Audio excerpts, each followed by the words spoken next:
चारक सूत्र स्थान chapter number 2 अपमार्ग तंडुली अध्याय। इस अध्याय में अपमार्ग के तंडुल को लेने का विधान किया गया है। अब अपमार्ग के तंडुल यानी कि भूसी रहित चावल, यानी कि ताज़ा अपमार्ग का बीज, ठीक है, जिससे अंकुरित उत्पन्न हो सके वैसा ताज़ा अपमार्ग का बीज, ठीक है, वैसा लेने का इसमें जो है वर्णन किया गया है। श्लोक नंबर 3 से 6 के बीच में, ठीक है, विभिन्न प्रकार के जो है औषध द्रव्यों का, ठीक है, विरेचन द्रव्यों का जो है वर्णन किया गया है। वो किस लिए प्रयोग होते हैं? वो प्रयोग होते हैं इन सिर के भारी होने पर, ठीक है, सिर के भारी होने पर, सिर में शूल होने पर, पीनस रोग में, अधक पारी में, कृमिज शिरो रोग में, अपस्मार में, गंध ज्ञान नाश में, मूर्छा में शिरो विरेचन के निमित्त देना चाहिए, ठीक है। तो क्या क्या नाम है उनका? अपमार्ग का बीज, ठीक है, पिपली, मरीच, वायविडंग, सहिजन का बीज, सरसों, तेजबल का फल, जीरा, अजगंधा, पीलू वृक्ष का बीज, बड़ी इलायची, हरेणु, पृथ्वी का यानी कि मगरेला, सुरसा यानी कि तुलसी भेद, श्वेता यानी कि अपराजिता, कुठेरक यानी कि तुलसी भेद, फणिज्झक यानी कि मरुवा, शिरीष का बीज, लहसुन, हल्दी, दारू हल्दी, सेंधा नमक, काला नमक, मलकांगनी, सौंठ, ठीक है। इन सभी को सिर के भारी होने पर, शिरशूल होने पर, पीनस रोग में, अधक पारी में, कृमिज शिरो रोग में, अपस्मार में, गंध ज्ञान नाश और मूर्छा की अवस्था में शिरो विरेचन के निमित्त देना चाहिए, ठीक है। तो नेक्स्ट 7 में से 8वें श्लोक में लिखा हुआ है कि वमन द्रव्य। तो ये जो वमन द्रव्य होते हैं, इन द्रव्यों को का कफ और पित्त, इन द्रव्यों का कफ और पित्त की वृद्धि और आमाशय की व्याधियां होने पर शरीर को हानि न पहुंचाते हुए वमन के लिए प्रयोग करना चाहिए। तो किन द्रव्यों की बात, वमन द्रव्य कौन कौन सी बात करेगी? ये मदन फल सबसे इंपॉर्टेंट है, फिर मुलेठी, नीम, जीमूत, कृतवेधन, पिपली, कुटज, इक्ष्वाकु, एला और धमार्गव, ठीक है। तो ये जो 10 वमन द्रव्य बोले गए, इन द्रव्यों का कफ पित्त की वृद्धि और आमाशय की व्याधि होने पर शरीर को हानि न पहुंचाते हुए वमन के लिए प्रयोग करना चाहिए। और जो मदन फल है, ठीक है, मदन फल को वमन द्रव्यों में सर्वश्रेष्ठ माना गया है, ठीक है। तो सबसे इंपॉर्टेंट कौन सा है वमन द्रव्यों में? मदन फल। नेक्स्ट आता है विरेचन द्रव्य, ठीक है। तो विरेचन द्रव्यों का प्रयोग पक्वाशय में दोषों का विरेचन करवाने के लिए, ठीक है। पक्वाशय किसका स्थान होता है? वात का स्थान होता है, ठीक है। और विरेचन द्रव्यों में श्रेष्ठ क्या है? त्रिवृत मूल। विरेचन द्रव्यों में सबसे श्रेष्ठ क्या है? त्रिवृत मूल, ठीक है। तो पक्वाशय जो वात का स्थान है, ठीक है। तो विरेचन द्रव्यों का प्रयोग जो है वो पक्वाशय में दोषों का विरेचन करवाने के लिए प्रयोग में लाया जाता है।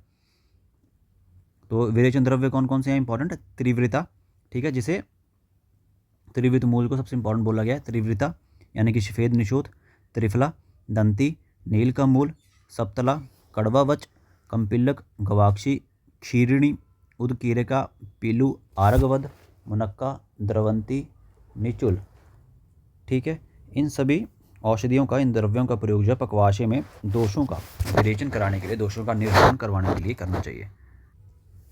नेक्स्ट 11 to 13 श्लोक में जो द्रव्य बोले गए हैं, उन द्रव्यों का प्रयोग जो उदावर्त, विबंध और आस्थापन यानी कि निरूप में करना चाहिए, ठीक है। तो किन द्रव्यों का प्रयोग जो उदावर्त, विबंध और आस्थापन में करें? वो है पाटला, अग्निमंथ, बेल की गुद्दी, सोना पाठा, काशमर्य, सरीवन, पिठीवन, भटकटैया, बरियरा की जड़, गोखरू, बृहति, एरंड, पुनर्नवा, यव, कुल्थी, बेर, गिलोय, मैनफल, पलाश, कत्रिण, स्नेह और सभी नमक, ठीक है। इनका प्रयोग जो है वो उदावर्त, विबंध और आस्थापन यानी कि निरूप में करना चाहिए।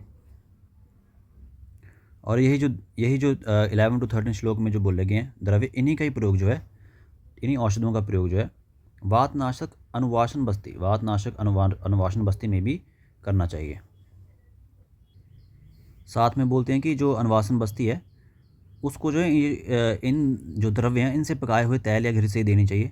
इस उपयुक्त द्रव्यों को वातघन बताया गया है, ठीक है। ये जो द्रव्य हैं, ठीक है, पाटला, अग्निमंथ आदि जो हैं, इनको वातघन बताया गया हुआ है। यदि पित्तघन या कफघन अनुवासन देना हो तो पित्त एवं कफ नाशक अन्य द्रव्यों से सिद्ध तैल या घृत का प्रयोग करना चाहिए। ये जो है चक्रपाणि का मत है। ठीक है जी। नेक्स्ट है 15th श्लोक पूर्व कर्म। ठीक है, तो पूर्व कर्म में क्या होता है कि दोषों के उत्कृष्ट यानी कि उपस्थित होने पर पहले स्नेहन और स्वेदन कराकर, पहले हम स्नेहन और स्वेदन कराकर, फिर मात्रा और काल का विचार करके, फिर हम काल का विचार कर और मात्रा का विचार कर, फिर हम मात्रा और काल का विचार करके जो है चिकित्सक को, ठीक है, चिकित्सक को जो है क्या करना चाहिए, पंचकर्म करना चाहिए। ठीक है, तो बोलते पूर्व कर्म में क्या होता है, दोष अगर उत्कृष्ट हों, उपस्थित हों, तो पहले स्नेहन और स्वेदन कराकर फिर मात्रा और काल का विचार करके जो है चिकित्सक को पंचकर्म का प्रयोग करना चाहिए।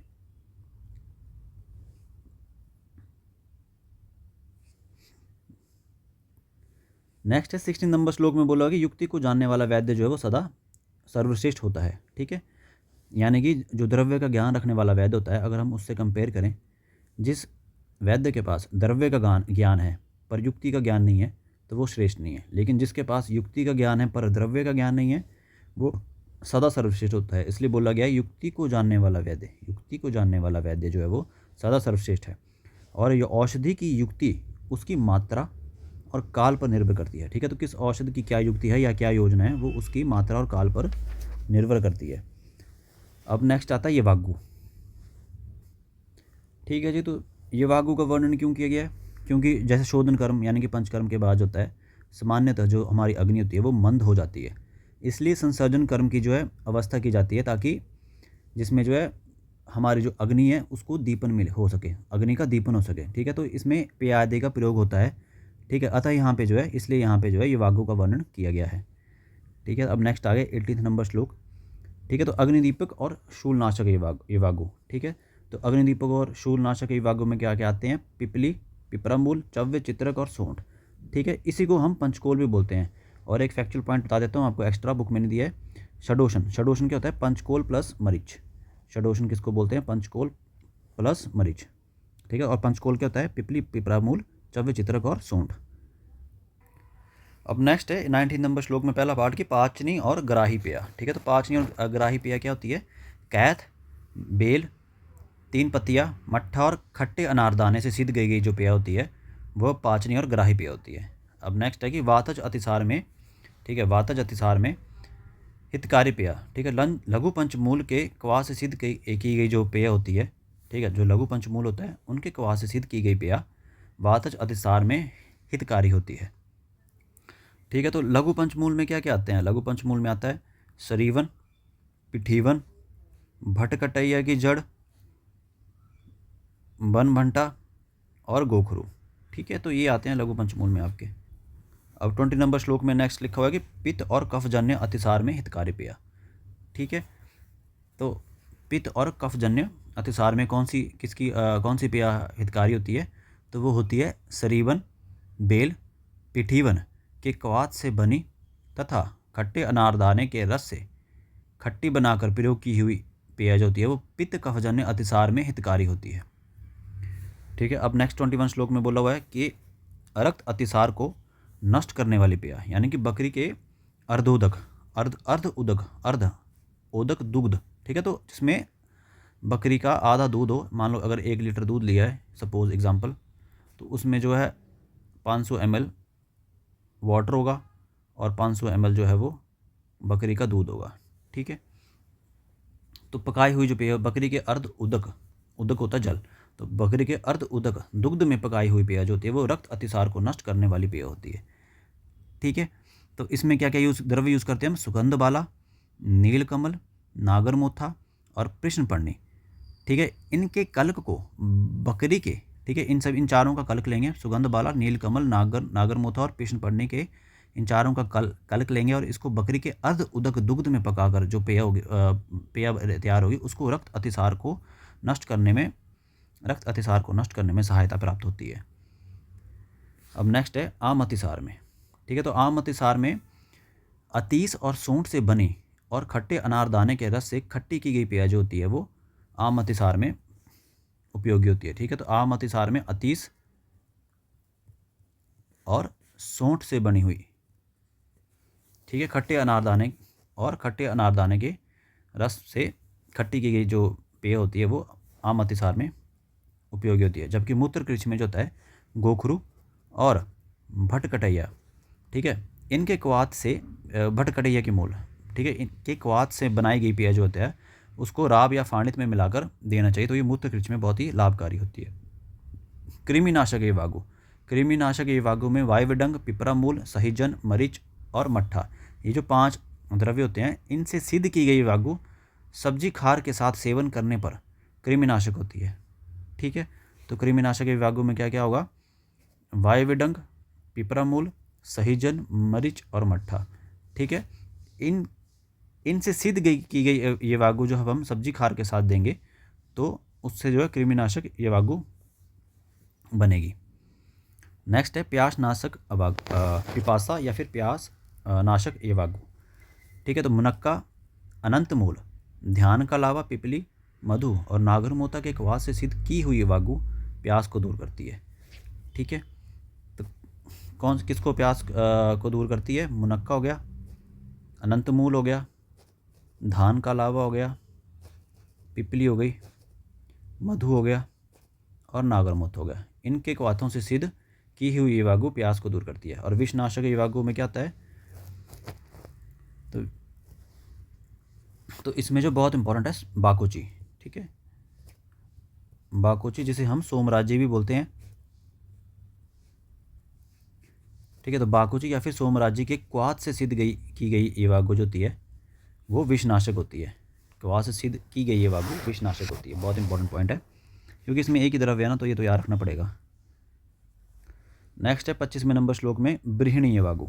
ठीक है, तो बृहिणी ये वागु में सुअर, ठीक है, सुअर के मांस से बनाई गई ये वागु जो होती है वो बृहिणी होती है। ठीक है, तो ये भी याद रखना पड़ेगा। और कर्ष यानी कि कृष यानी कि दुबला करने वाली ये वागु। ठीक है, तो बोलते हैं कि भुने हुए गवेदुक यानी कि जोन हरी, जनेरा या मकई इत्यादि से बनी हुई ये वागु को अगर मधु के साथ सेवन करें तो ये कृष यानी कि दुबला करने वाली होती है। ठीक है, तो किस किस को जो मधु के साथ देना चाहिए, मधु के साथ किस किस को देना चाहिए हमें। ठीक है, भुने हुए गवेदुक, ठीक है, इनसे सिद्ध की हुई वागु, ठीक है, मधु और भुने हुए गवेदुक से सिद्ध की हुई वागु जो होती है अगर वो हम देंगे किसी को भी तो वो बंदा कृष होगा, जोन हरी, जनेरा और मकई इत्यादि। ठीक है, अब नेक्स्ट आ गया 26 नंबर श्लोक। तो इसमें बोलते हैं स्नेहन करने वाली वागु। ठीक है, तो स्नेहन करने वाली वागु में क्या होगा, जो तिल प्रधान चावल से बनी हुई वागु, ठीक है, तिल प्रधान चावल की बनी हुई वागु घी और नमक मिलाकर सेवन करने पर स्नेहन करने वाली होती है। ठीक है, और रूक्ष करने वाली वागु में क्या होता है कि कुश का मूल और आमलक के क्वाथ से बनी हुई श्यामक यानी कि सांबा की ये वागु जो होती है शरीर को रुक्ष करने वाली होती है। ठीक है, तो शरीर को रुक्ष करने वाली कौन सी होती है, कुश का मूल। देखो रुक्ष और कुश, रुक्ष और कुश ऐसा लग रहा है ना, रुक्ष और कुश, तो कुश का मूल, ठीक है, कुश का मूल, किसका मूल, कुश का मूल प्लस आमलक। ठीक है, इनके क्वाथ से बनी हुई ये वागु जो होती है उसको श्यामक यानी कि सांबा की वागु शरीर को रुक्ष करती है। ठीक है, अब नेक्स्ट 27 नंबर श्लोक की भी काश, हिचकी, दमा और कफज विकार में ये वागु। ठीक है, तो 10 मूल के क्वाथ से सिद्ध की हुई ये वागु जो होती है वो काश, हिचकी। ठीक है, तो यहाँ पे बहुत इंपॉर्टेंट क्या है, 10 मूल। ठीक है, ये भी याद रखना पड़ेगा क्योंकि सिंगल द्रव्य है। अब नेक्स्ट है कि पकवाशय शूल को दूर करने वाली ये वागु।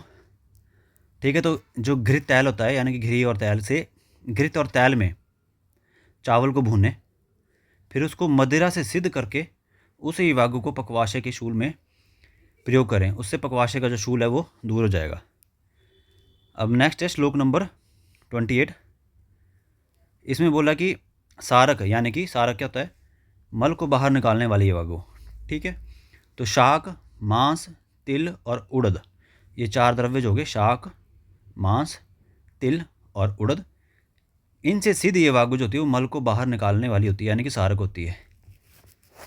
ठीक है, मल को बांधने वाली ये वागु।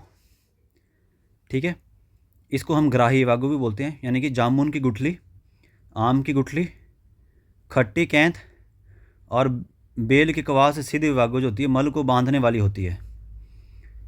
अब नेक्स्ट 29 नंबर श्लोक, भेदनी यवागु। भेदनी यानी कि रेचक यवागु। यवक्षार, चित्रक, हींग और अमलवेतस, इनसे सिद्ध की गई यवागु जो होती है वो भेदनी होती है। ठीक है, और वात का अनुलोमन करने वाली यवागु। ठीक है, तो हरड़, पिपरामूल और सौंठ के कवास से सिद्ध यवागु जो होती है वो वात का अनुलोमन करने वाली होती है। ठीक है, तो वात का अनुलोमन कौन सी यवागु करती है? वात का अनुलोमन करती है हरड़ प्लस पिपरामूल प्लस सौंठ। ठीक है, हरड़, पिपलामूल और सौंठ, इनसे सिद्ध गई ये यवागु जो होती है वो वात का अनुलोमन करने वाली होती है। ठीक है, ये लिखने का मतलब ये है कि वात जो होता है उसको दोषों में प्रधान कहा गया है। ठीक है, तो इसलिए वात की जो अनुलोमन करने वाली यवागु वो इंपॉर्टेंट हो जाती है। ठीक है, बाकी भेदनी यवागु तो आपको पता ही है, यवक्षार, भेदनी में यवक्षार। ठीक है, यवक्षार प्लस चित्रक और हींग और अमलवेतस, इनसे सिद्ध की गई यवागु जो होती है वो भेदनी होती है। नेक्स्ट है 30 नंबर श्लोक। बोलते हैं भी तक्कर से बनी यवागु जो होती है वो घृत के अजीर्ण से होने वाले उपद्रवों को शांत करती है। ठीक है, तो घृत के अजीर्ण से होने वाले उपद्रवों को कौन सी यवागु शांत करती है? तक्कर से बनी यवागु जो होती है। ठीक है, और नेक्स्ट पॉइंट है कि तैल के अजीर्ण से उत्पन्न होने वाले उपद्रवों को शांत करने वाली। तक्र और पिण्याक जो होता है, यानी कि पिण्याक क्या होता है? तिल की खली। ठीक है, तक्र और पिण्याक से सिद्ध की गई यवागु जो होती है वो तैल के अजीर्ण होने पर, तैल के अजीर्ण से उत्पन्न होने वाले उपद्रवों को शांत करती है। नेक्स्ट है 31वें श्लोक में पहला पॉइंट बोला गया, विषम ज्वर को दूर करने वाली या शांत करने वाली यवागु। ठीक है, और उसके बाद नेक्स्ट बोला गया कंठ रोगों में लाभकारी यवागु। ठीक है, तो कंठ रोगों में कौन सी यवागु लाभकारी होती है? तो बोलते हैं कि यव को घृत और तैल में भूनकर पिपली और आंवले के क्वास से सिद्ध की गई यवागु जो होती है वो कंठ रोगों में लाभकारी होती है। ठीक है, तो यव को घी और तेल में भूनें और पिपली और आंवले के क्वास से सिद्ध करें तो ये यवागु जो होती है वो कंठ रोगों में लाभकारी होती है। नेक्स्ट है शुक्र मार्ग वेदना को दूर करने वाली यवागु। ठीक है, तो मुर्गे के मांस रस से बनाई गई यवागु जो होती है वो शुक्र मार्ग की वेदना को दूर करती है। और वृक्ष यानी कि नेक्स्ट है वृक्ष यानी कि वीरवर्धक यवागु। ठीक है, तो इसमें जो है घृत और घी और दूध से बनाई उड़द की दाल जो होती है, ठीक है, उड़द की दाल उससे युक्त यवागु जो होती है वो वृक्ष यानी कि वीरवर्धक है। ठीक है, तो घी और दूध से बनाई उड़द की दाल। ठीक है, बहुत इंपॉर्टेंट पॉइंट है वाजीकरण में। बोलते हैं भी घी और दूध से बनाई उड़द की दाल जो होती है वो वृक्ष यानी कि वीरवर्धक होती है। ठीक है, नेक्स्ट है श्लोक नंबर 33, मद रोगों को दूर करने वाली यवागु। ठीक है, तो मद रोग को दूर करने वाली यवागु जो होती है इसमें पोई की शाख और दही से बनाई हुई यवागु जो होती है वो मद रोग को दूर करने वाली होती है। क्षुधा यानी कि भूख यानी कि भस्मक, इसको भूख भस्मक रोग होता है। ठीक है, इसमें क्या होता है कि भूख जो है शांति नहीं होती है, क्षुधा जो होती है शांति नहीं होती है। ठीक है, तो इस रोग में जो दूध और गोह होती है, ठीक है, दूध प्लस गोह के मांस रस से सिद्ध की गई अपमार्ग के बीज की यवागु जो होती है भूख का नाश करती है। ठीक है, तो अब 34वें श्लोक में जो फिर बताया गया कि हमने कितनी यवागुओं का वर्णन पढ़ा सेकंड चैप्टर में, 28 यवागुओं का वर्णन पढ़ा। ठीक है, तो इस प्रकार इस अध्याय में 28 यवागुओं का वर्णन किया जा है और पंचकर्म के अनुसार ही औषध द्रव्यों का संक्षेप में संग्रह किया गया है। और 36 श्लोक में एक वर्ड यूज़ किया गया है, प्रतिपत्तिमान वैद्य या फिर प्रतिपत्तिमान चिकित्सक, जो समय के अनुसार शीघ्र निर्णय करने वाला हो। ठीक है, तो प्रतिपत्तिमान वैद्य कौन होता है? जो समय के अनुसार जो है सूची का मतलब क्या होता है? शीघ्र, ठीक है, निर्णय करने वाला हो। ठीक है, तो अध्याय का उपसंहार क्या है कि स्मरण शक्ति संपन्न, रोगों के कारणों का ज्ञाता, युक्तिज्ञ, जितेंद्रिय और प्रतिपत्तिमान चिकित्सक औषधों के मिश्रण से चिकित्सा करने में योग्य होता है। और फटाफट से जो है इस चैप्टर की जो हम पीपीटीज देख लेते हैं, शॉर्टकट पीपीटीज। ठीक है, तो अध्याय का नाम, स्थान और स्वरूप। ठीक है, नामकरण क्या है? नाम है अपमार्ग तंडुली अध्याय। कारण क्या है? अध्याय का आरंभ अपमार्ग के तंडुल यानी कि छिलका रहित बीज के वर्णन से होता है। स्थान और विषय। स्थान क्या है? भेषज चतुष्क का भाग है ये। फर्स्ट जो भेषज चतुष्क है वो फर्स्ट है और उसका भी सेकंड चैप्टर है ये। ठीक है। मुख्य विषय क्या है? पंचकर्म, वमन, विरेचन आदि के प्रयुक्त औषध समूह और 28 प्रकार की ये वागुओं का वर्णन। ठीक है। अपमार्ग। अपमार्ग का साइंटिफिक नेम क्या है? एक्रीएंथिस एस्पेरा। ठीक है। मैच द फॉलोइंग्स में आ जाता है। ठीक है। यहाँ पे आपको जो है 4 नाम दिए होंगे और यहाँ पे भी 4 नाम दिए होंगे, उनके साइंटिफिक नेम दिए होंगे। ठीक है। फिर आपको मैच करने होंगे कौन सा क्या है, या फिर डायरेक्टली पूछ लेते हैं कि ठीक है अपमार्ग का जो साइंटिफिक नेम क्या है, तो एक्रीएंथिस एस्पेरा। ठीक है। इसका प्रयोज्य अंग क्या है? तंडुल या बीज। रस क्या है? तिक्त और कटु। दोष कर्म क्या है? कफ वात शामक है। चिकित्सीय उपयोग क्या है? विशेष रूप से शिरोविरेचन यानी कि नस्य और वमन के लिए उपयुक्त होता है। शक्तिशाली कृमिघन है यानी कि एंटी हेलमेंथिक है। और शोथर यानी कि एंटी इन्फ्लामेट। ठीक है, एंटी इन्फ्लामेटरी है। पंचकर्म पूर्व कर्म यानी कि प्रिंसिपल्स। स्नेहन और स्वेदन। दोषों को शाखा से कोष्ठ में लाने के लिए पंचकर्म से पहले स्नेहन और स्वेदन अनिवार्य है। मात्रा और काल। ठीक है। उपचार की सफलता जो औषध की मात्रा और काल पर निर्भर करती है। ठीक है। मात्रा तो आपको पता है डोज होगी और काल हो गया टाइमिंग, किस समय में देनी है। रोगी परीक्षा। दोष, देश, बल, वय, अग्नि और सातम्य के अनुसार उपचार में भिन्नता होती है। ये एक महत्वपूर्ण कंसेप्ट पॉइंट है। ठीक है। अब नेक्स्ट है कि ये वागु 28 प्रकार की वागुओं का वर्णन किया है, आपको पता है, अभी पढ़ के हटे हम। महत्वपूर्ण परीक्षा तथ्य क्या है कि इस अध्याय में कुल 28 प्रकार की वागुओं का वर्णन है। उपयोग किसके लिए होता है? दीपन, पाचन और विशेष रूप से वमन विरेचन के बाद संसर्जन कर्म के लिए जो है इन वागुओं का प्रयोग होता है। रोगी, मंदाग्नि वाले और कमजोर रोगियों के लिए श्रेष्ठ आहार होता है ये वागु। ठीक है। नेक्स्ट है ये वागु का वर्गीकरण। तो औषध सिद्ध औषध द्रव्यों जैसे दशमूल, त्रिफला के क्वास में पकाई गई। धान्य आधारित यानी कि सीरियल बेस्ड, जैसे कि आवश्यकता अनुसार शाली चावल, यव यानी कि जौ, या फिर गोधूम यानी कि गेहूं का प्रयोग। स्नेह युक्त, वात शमन के लिए घृत या तैल मिश्रित। लघु और गुरु, रोगी की अग्नि यानी कि पाचन शक्ति के अनुसार। नेक्स्ट है पंचकर्म द्रव्य, वमन और विरेचन। ठीक है। तो वमन द्रव्य एमेटिक्स होते हैं और विरेचन द्रव्य हमें पता है परगेटिव्स होते हैं। तो वमन द्रव्य में प्रधान क्या है? मदन फल। ठीक है। सहायक क्या होते हैं? अपमार्ग, मुलेठी, यष्टि, मधु आदि। गुण क्या होता है इनका वमन द्रव्यों का?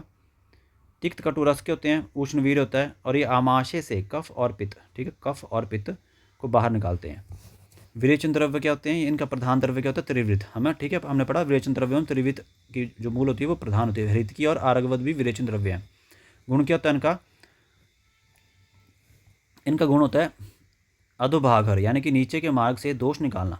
ये प्राय रेचक गुणों से युक्त होते हैं। ठीक है। तो अध्याय जो फर्स्ट था, ठीक है, भेषज चतुष्क का जो पहला अध्याय था उसमें केवल नाम थे। अध्याय 2 में इनके शोधन कर्म बताए गए हैं। ठीक है, इन द्रव्यों के। बस्ती कर्म और रक्त मोक्षण। ठीक है। तो बस्ती क्या होता है? नीमा। बात रोगों की मुख्य चिकित्सा होती है। इसमें कषाय, कल्क, स्नेह, मधु और सैंधव लवण का प्रयोग होता है।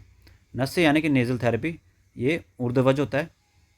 और सिर और गले के रोगों के लिए इसमें अपमार्ग, बीज, विडंग आदि का प्रयोग होता है। रक्त मोक्षण में क्या होता है कि रक्त शुद्धि के लिए उपयोगी द्रव्यों का संक्षिप्त उल्लेख शोधन समूह के अंतर्गत किया गया है। ठीक है। तो वैद्य के 4 आवश्यक गुण होते हैं। ठीक है, वैद्य के 4 आवश्यक गुण होते हैं। ठीक है। तो सफल चिकित्सक के लक्षण। चरक के अनुसार केवल वही वैद्य पंचकर्म औषधों का सही संयोजन कर सकता है जो स्मृतिमान हो, हेतुयुक्त हो, जितात्मा हो और प्रतिपत्तिमान हो। ठीक है। ये लास्ट में हमने उपसंहार में पढ़ा।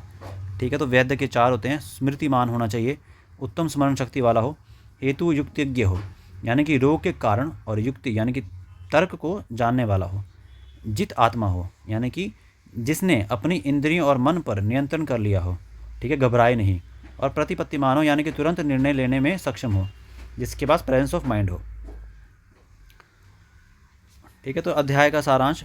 ठीक है। तो पहले अध्याय में जो हमने केवल नाम, रूप और परिचय का लिया था, और दूसरे अध्याय यानी कि इसमें जो है प्रयोग और शोधन कर्म, ठीक है, एक्शन और एप्लीकेशन पर केंद्रित है। मुख्य परीक्षा बिंदु क्या है इसमें चैप्टर में? 28 प्रकार की ये वागु है। ठीक है। अपमार्ग तंडुल का नस्य वमन में प्रयोग होता है। और वैद्य के कितने गुण हैं? 4 गुण हैं। स्मृतिमान, हेतु युक्तज्ञ, जितात्मा और प्रतिपत्तिमान। ठीक है। ये आपको जो सब्जेक्टिव पेपर, ये 4 गुण है, ये सब्जेक्टिव पेपर में भी काम आएंगे।